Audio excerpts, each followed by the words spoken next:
Thank you, Jack, and thank you all for joining me today. I'm here from the Women's Fund of Monterey County. I'm part of a working group that was tasked with the project to identify what are some of the key factors that have led to the imbalance in poverty levels between men and women in our county. We looked at the available research that was here in Monterey, and we also looked at the available research that was available in the state of California. More importantly, though, I believe, was the listening that we did to women in Monterey County who are living what is often just a statistic on a page for most of us. I'm going to start with a graph. I know I might be setting a dangerous precedent by using a chart for my first slide, but I think it highlights some critical information for us to start with. And that is that 1 in 7 women in Monterey County fall below the federal poverty rate, which in 2014 was $19,790 for a family of 3. But far more women fall below the Monterey County self-sufficiency standard, which is this green bar on the far right of the chart. And that was $56,852 in 2011. What that means is that a minimum wage worker in our county working 3 full-time jobs simultaneously does not even reach the minimum self-sufficiency standard for a family of 3. And that is just to meet the basic needs that she has in her family, which includes housing, food, health care, transport, child care, and taxes. In fact, over 2/3 of Monterey County women surveyed in 2009 make less than $50,000 a year. Why is that? It's the same in Monterey County as it is in all of the country. Women are overrepresented in low-paying jobs and underrepresented in high-paying jobs. The gender pay gap, which is national, women make 77 cents on the dollar that our male counterparts make. The recently published Shriver report shows that if we close the gender pay gap, we can cut the poverty rate for women, working women, in half immediately. And of course, when we factor in the gender pay gap for Hispanics and women of color, the gap becomes significantly larger. That being said, all the data that we looked at became increasingly worse when we factored in race and ethnicity. Parents of children of color have a disproportionate higher rate of poverty in Monterey County. We found that more than 80% of children in Black and Hispanic single mother families are low income. As we know, there is a correlation between educational attainment and poverty.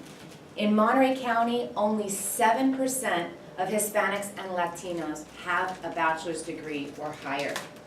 53% in our county have a high school diploma or less.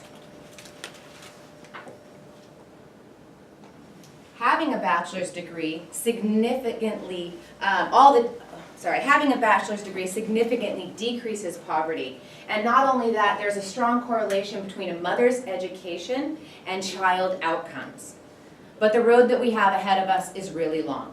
26.5% of Monterey County women 25 years and older in 2009 did not have a high school diploma.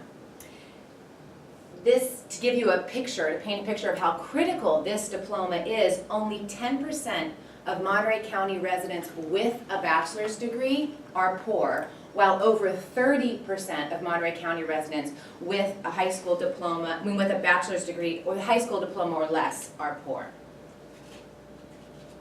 But is education enough? Our working group found that it's not just a degree that women in Monterey County need. What women need is a diploma that is also linked to high skill development that will lead to jobs with possibilities for advancement. We also found from the women we spoke with that additional wraparound support is sorely needed. Conservative estimates in our county show that housing exceeds 30% of income. Subsidized housing was one of the things the women told us was actually a support that allowed women to both work and to go to school. Childcare obviously was also high on the list. The women we surveyed in 2009 said that housing was the most expensive item on their budget. That was also a statistic that we found throughout the state of California. 2/3 of the women we surveyed said that they could not afford childcare in 2009. Other supports the women we spoke with needed included transportation, financial education, and social capital, such as school and workplace contacts and career coaches.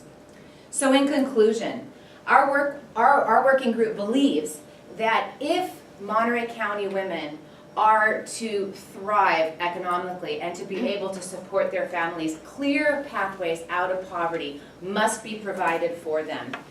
Through our strategy, through our research, and through the listening to the women, we identified several strategies that we have delivered to the Community Foundation for the Women's Fund to implement in the future. My favorite was a two-generation approach. This approach looks at educational supports for either a mother or a grandmother who has a small child at home, and the outcome leads to double the impact. When we support a woman's education along with a child's educational attainment and development, we can achieve twice as much as we would achieve focusing on either one. So I encourage you all to stay tuned. I believe that there is a very worthwhile initiative that will be coming out of the Women's Fund for Women's Economic Security in the very near future. Thank you very much. Now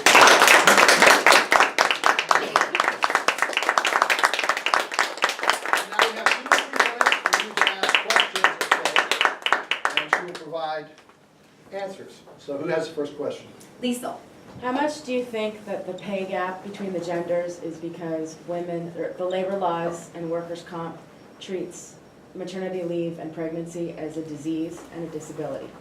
Well, that has to do with not only the gender pay gap, but with the lost income that a woman incurs in her life over time just by having a child. And we talk about this as the mommy tax. And in research that I've seen, it's oftentimes as much as $1 million over the course of a woman's working life that is lost just due to these kinds of roles and responsibilities that have to do with caring. The gender pay gap is associated with so many different things, but it's important to note that it's talking about pay for equal work that men and women are doing. And so some of the reasons why the pay is lower for women has to do with what we call pink collar jobs, and women moving into professions that are in general not valued at the same level as jobs that are traditionally dominated by male workers. So there's a lot of factors that come into play, but what I think you're talking about specifically is more the mommy tax that women experience over the course of their working life. Do we have another question? Yes, Tom. Yeah, can you talk about the self-sufficiency standard, like where that came from? And is that a single earner household, or is that a 2 earner household? So that is the self-sufficiency standard for a single mom with 2 children. It's actually, yes, a single mom with 2 children at home.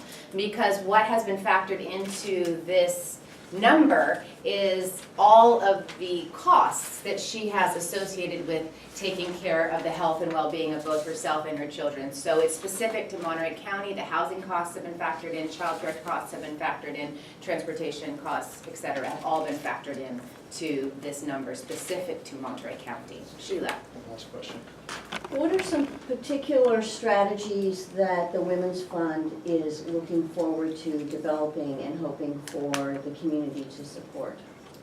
It's still up in the air. It could potentially be one pilot project that looks into providing this kind of both educational and wraparound support for women as a pathway out of poverty, or it may be projects that are implemented throughout the county. But what is certain is that it's going to be a project that will incorporate many organizations that already exist out there in the community, funding them, working with them, so it can be something that doesn't just happen one time, but will live on into the future. Thank you.